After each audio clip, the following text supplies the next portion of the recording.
Hello friends, welcome to in my online class. आज हम पढ़ेंगे ब्लड सर्कुलेशन सिस्टम के बारे में, यानी रक्त परिवहन तंत्र के बारे में। तो सबसे पहले रक्त परिवहन क्या होता है, यानी कि हमारी जो धमनियाँ और शिराएं होती है, यानी कि हमारी जो नब्ज होती है, उनके अंदर ब्लड बहता है। इसके बारे में सबसे पहले किसने बताया था? विलियम हार्वे ने। तो यानी कि विलियम हार्वे वह वैज्ञानिक है जिसने रक्त परिवहन तंत्र की खोज की थी, जबकि रक्त की खोज कॉल लैंडस्टेनर और विनर ने की थी। अब देखिए रक्त परिवहन तंत्र में क्या क्या शामिल है।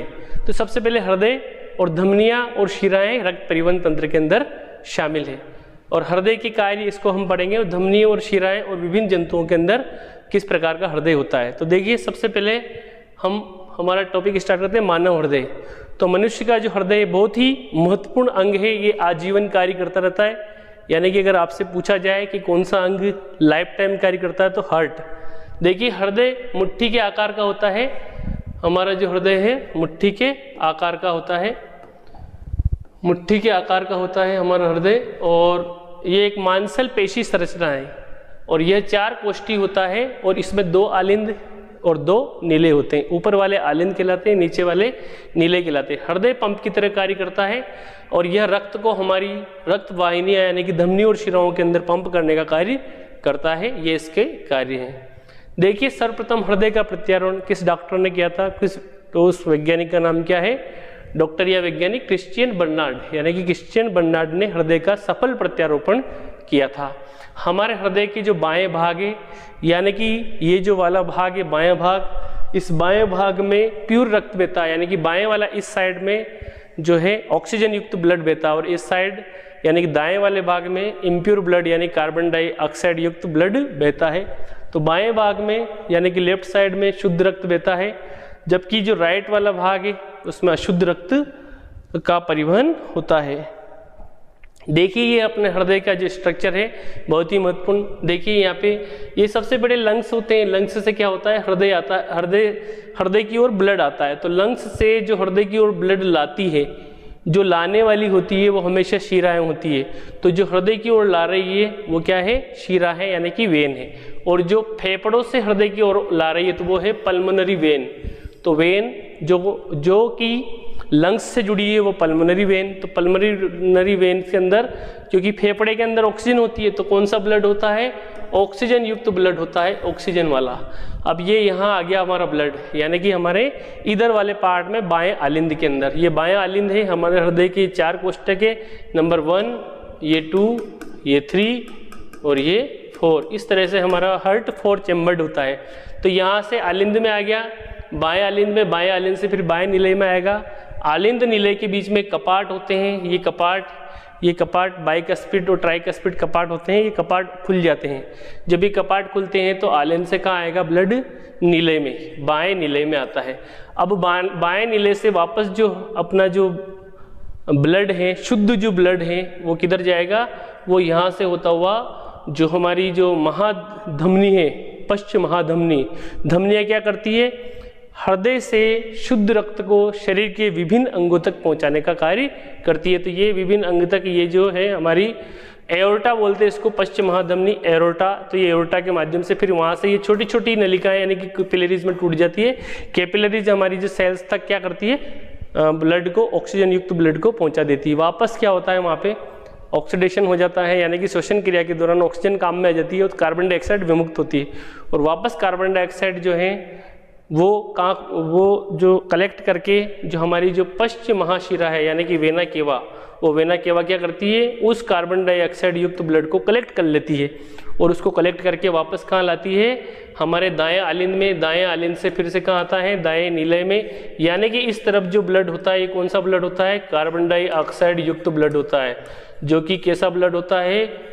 जो कि होता है अशुद्ध ब्लड। यानी कि आपसे पूछा जाए कि दाएं तरफ कौन सा ब्लड होता है, तो दाएं तरफ हमारे अशुद्ध ब्लड होता है। और बाएं तरफ कौन सा ब्लड होता है? तो बाएं तरफ हमारे शुद्ध ब्लड होता है। अब देखिए यहाँ से फिर से इस CO2 युक्त ब्लड को प्यूरिफाई करने के लिए यहाँ से फिर से क्या होगा? क्योंकि हृदय से ये शरीर के अंग की ओर ले जा रही है। अंग हमारा जो फेफड़ा है वो अंगी है, तो अंगी की ओर ले जा रही है। तो ये ले जाने वाली क्या है? ले जाने वाली क्या है, ले जाने वाली है धमनी, और ये क्योंकि लंग्स की ओर ले जा रही है तो ये है फुफ्फुस धमनी।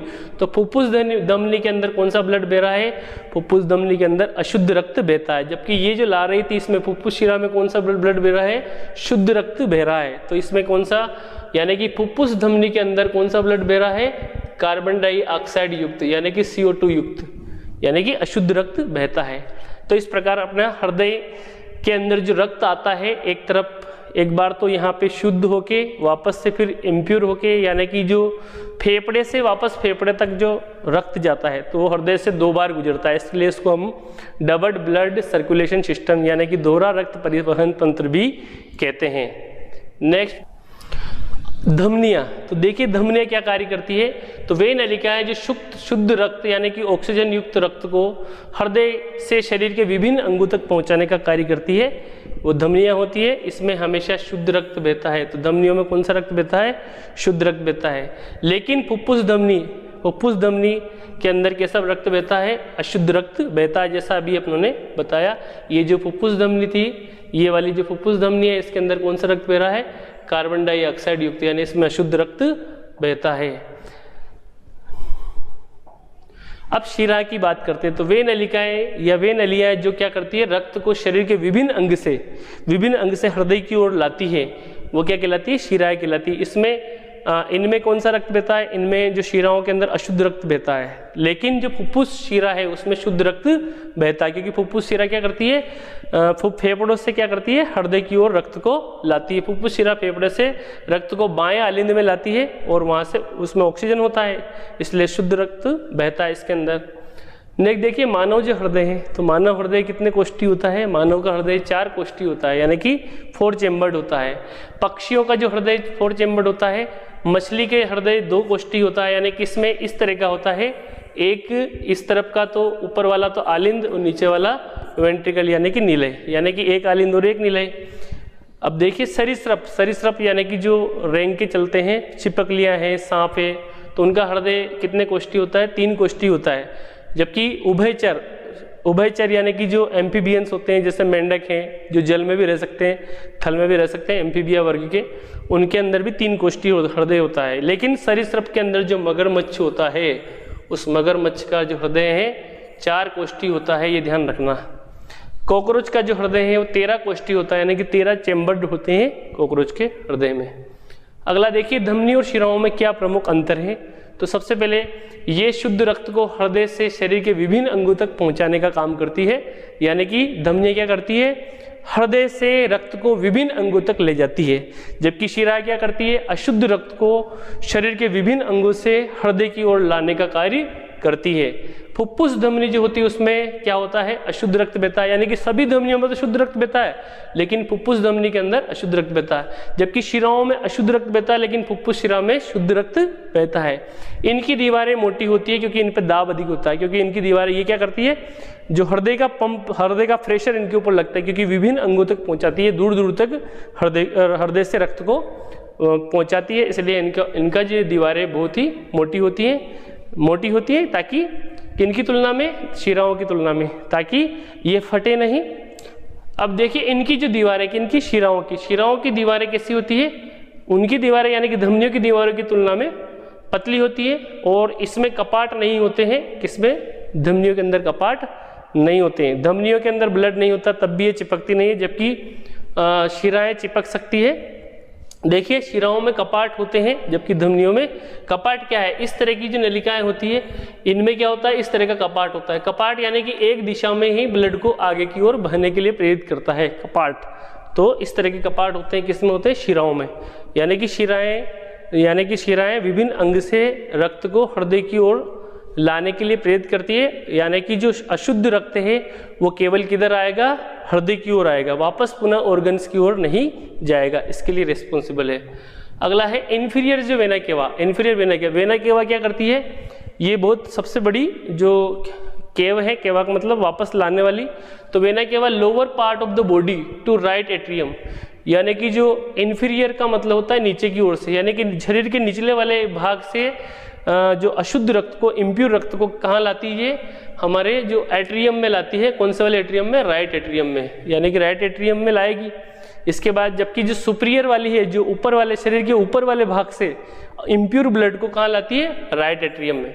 यानी कि राइट एट्रियम में दोनों ही लाती है, लेकिन ये जो हमारे जो हार्ट्स होता है उसके ऊपर से होती है, इन्फीरियर ऊपर से लाती है इस तरफ से, और जो सुपीरियर जो है वो इस तरह से, हमारे जो हार्ट है ये इस तरह का जो इधर वाले पार्ट है, सुपीरियर वाली इधर से लाएगी, जबकि इन्फीरियर जो वाली है वो इस तरफ से इम्प्योर ब्लड को लाने का काम करती है। अब देखिए पल्मोनरी जो आर्टरी है, सभी आर्टरियों के अंदर आपको बताया अभी मैंने इम्प्योर ब्लड बहता है, जबकि पल्मोनरी आर्टरी के अंदर सभी आर्टरी के अंदर, आर्टरियां यानी कि धमनियों के अंदर शुद्ध रक्त बहता है। धमनियों में हमेशा ऑक्सीजन युक्त ब्लड बहता है, लेकिन जो पल्मोनरी जो आर्टरी है उसके अंदर कौन सा रक्त बहता है? अशुद्ध रक्त। तो सभी आर्टरी के अंदर शुद्ध, जबकि पल्मोनरी आर्टरी के अंदर अशुद्ध रक्त बहता है। ये जो अशुद्ध रक्त है ये कहाँ से? हृदय से कहाँ जाएगा? लंग्स की ओर, यानी कि हृदय से लंग्स की ओर, ये यहाँ से, यानी कि ये जो हमारे यहाँ से प्यूरिफिकेशन के लिए लंग्स की ओर जाएगा। जबकि पल्मोनरी वेन जो इधर से ब्लड यहाँ लाती है, तो ये पल्मोनरी वेन है, क्योंकि ला रही है तो ये वेन है। तो पल्मोनरी वेन के अंदर कैसा रक्त बहता है? जितनी भी वेन से जितनी भी शिराएं हैं उनके अंदर इम्प्योर यानी कि अशुद्ध रक्त बहता है, लेकिन पल्मोनरी वेन के अंदर कौन सा रक्त बहता है? शुद्ध रक्त बहता है, क्योंकि ये पल्मोनरी वेन किधर से ब्लड ला रही है? लंग्स से। तो लंग्स कौन सा ब्लड देगा? शुद्ध ब्लड ही देगा। तो पल्मोनरी वेन के अंदर शुद्ध रक्त बहता है, शुद्ध यानी कि ऑक्सीजन युक्त ब्लड बहता है। तो अशुद्ध रक्त का मतलब कार्बन डाइऑक्साइड ज्यादा है उसके अंदर, तो कार्बन डाइऑक्साइड युक्त ब्लड क्या है? अशुद्ध रक्त। शुद्ध रक्त क्या है? ऑक्सीजन युक्त ब्लड, यानी कि ऑक्सीजनेटेड ब्लड। तो क्योंकि ये क्या है? लंग्स से किधर ला रही ब्लड को? लेफ्ट एट्रियम में ला रही है, यानी कि इधर वाले पार्ट में ला रही है। ये लेफ्ट एट्रियम में ला रही है, ये लेफ्ट वेंट्रिकल्स है, ये राइट एट्रियम है, ये राइट वेंट्रिकल्स है। देखिए हमारे हृदय का भार लगभग 350 ग्राम होता है। 300 ग्राम एक ही बात है, वयस्क मानव की बात है ये। सबसे बड़ा जो हृदय व्हेल मछली जो होती है, ब्लू व्हेल, उसका 400 kg का होता है, जो कि एक प्रकार की स्तनधारी है। सबसे छोटा जो हृदय है एस्ट्रोस्केन शुरू का होता है, लगभग 1.5 ग्राम का होता है। मानव हृदय की स्पंदन दर यानी कि हृदय हार्ट बीट कितनी होती है? 72 प्रति मिनट। 1 मिनट में हमारा हृदय कितनी बार धड़कता है? 72 बार। और जबकि भ्रूणावस्था में कितनी बार धड़कता है? 150 बार, यानी कि 150 बार पर मिनट। अब देखिए हर्मिंग जो बर्ड होता है, सबसे छोटा पक्षी, उसका जो हृदय 1 मिनट में 1200 बार धड़कता है। पेस मेकर क्या है? तो पेस मेकर हृदय के अंदर शिफ्ट किया जाता है, एक प्रकार का डिवाइस है। जब कभी हार्ट बीट अनकंट्रोल हो जाती है तो इस यंत्र का इस्तेमाल हृदय गति यानी कि हार्ट बीट को कंट्रोल करने में किया जाता है। केशिकाएं क्या है? तो जो जहां आर्टरी और वेन दोनों आपस में मिलती है, तो वो दोनों को ज्वाइंट करती है कौन? कैपिलरीज या केशिकाएं। तो देखिए धमनी व शिराओं को जोड़ने का काम करती है। केशिकाएं इनको क्यों कहते हैं? क्योंकि केश के समान बाल की जैसी होती है, बारीक होती है नलिकाएं। रक्त का रंग लाल क्यों होता है? हीमोग्लोबिन की उपस्थिति के कारण। रक्त के अंदर हीमोग्लोबिन प्रोटीन पाया जाता है, जिसके कारण रक्त वर्णक पाया जाता है, जिसकी वजह से रक्त का रंग लाल होता है। हृदय का मुख्य कार्य, एक बार और हृदय का मुख्य कार्य पे देखिए, यह शरीर के विभिन्न अंगों तक रक्त को पंप करने का कार्य करता है, यानी कि प्रेशर लगाता है। यह आजीवन कार्य करता है, यानी कि हृदय एक ऐसा अंग है जो जीवन भर लयबद्ध संकुचन प्रकुंचन का कार्य करता है। रक्त परिवहन करना इसका मुख्य कार्य, शुद्ध रक्त को शरीर के अंगों तक पहुंचाना और अशुद्ध रक्त को वापस संग्रह करके फेफड़ों तक शुद्धिकरण के लिए फेफड़ों तक पहुंचाने का कार्य हृदय का है। नेक्स्ट देखिए दोहरा रक्त परिसंचरण तंत्र क्या है? तो दोहरा रक्त परिसंचरण तंत्र पहले भी हमने बता दिया, यानी कि इसके अंदर क्या होता है, जो हमारे जो प्योर ब्लड है, वो प्योर ब्लड फेफड़ों से किधर आता है? हमारे लेफ्ट वाले पार्ट की ओर, लेफ्ट एट्रियम में आता है। लेफ्ट एट्रियम से लेफ्ट वेंट्रिकल, यानी कि जो हमारे बाएं आलिंद में आता है, बाएं आलिंद से बाएं निलय में आता है, बाएं निलय से फिर पश्चिम महाधमनी द्वारा जो शुद्ध रक्त है शरीर के विभिन्न अंगों तक पहुंचा दिया जाता है। विभिन्न अंग उसमें से ऑक्सीजन को कलेक्ट कर लेते हैं और वापस कार्बन डाइऑक्साइड छोड़ देते हैं श्वसन क्रिया में, कोशिकीय श्वसन में। उस कार्बन डाइऑक्साइड युक्त ब्लड को जो हमारी पश्चिम महाशिरा है, वेना केवा, वो उसको कलेक्ट करके वापस से वापस से उसको क्या कर देती है, हमारे राइट एट्रियम में ला देती है। तो राइट एट्रियम के अंदर, राइट एट्रियम से फिर राइट वेंट्रिकल्स, राइट वेंट्रिकल से वापस इसको जो फुफ्फुस जो धमनी है, फुफ्फुस धमनी की सहायता से शुद्धिकरण के लिए जो लंग्स तक पहुंचा दिया जाता है। तो इस प्रकार जो हमारा जो ब्लड है वो फेफड़ों से वापस फेफड़ों तक जाने में अपने हृदय से 2 बार गुजरता है। एक बार तो हमारे जो सबसे पहले हमारे लेफ्ट वाले पार्ट में, फिर हमारे राइट वाले पार्ट में। तो इस प्रकार जो हमारा जो हृदय है इस प्रकार हमारा जो रक्त है हृदय से 2 बार गुजरता है, इसलिए इसको हम डबल ब्लड सर्कुलेशन सिस्टम। मानव हृदय में फेफड़ों से शुद्ध रक्त बाएं आलिंद में आता है, यानी कि इस तरफ वाले पार्ट में, फिर बाएं निलय में आता है। इसके बाद पश्च महाधमनी की सहायता से शरीर के विभिन्न अंगों तक पहुंचा दिया जाता है। वापस क्या होता है, वहां से पुनः अशुद्ध रक्त को पश्च महाशिरा जो होती है वहां जाके यह खुलती है, संग्रह कर लिया जाता है। वो कलेक्ट करके वापस क्या करती है, हृदय के दाएं वाले आलिंद में मिला देती है। दाएं वाले आलिंद से फिर से दाएं निलय में जाएगा। फिर इसे शुद्ध करने के लिए फुफ्फुस धमनी की सहायता से शुद्धिकरण के लिए फेफड़ों तक भेज दिया जाता है। इस प्रकार जो रक्त हृदय से 2 बार गुजरता है, एक बार तो बाईं ओर और एक बार दाईं ओर, इसे दोहरा रक्त परिसंचरण तंत्र कहते हैं।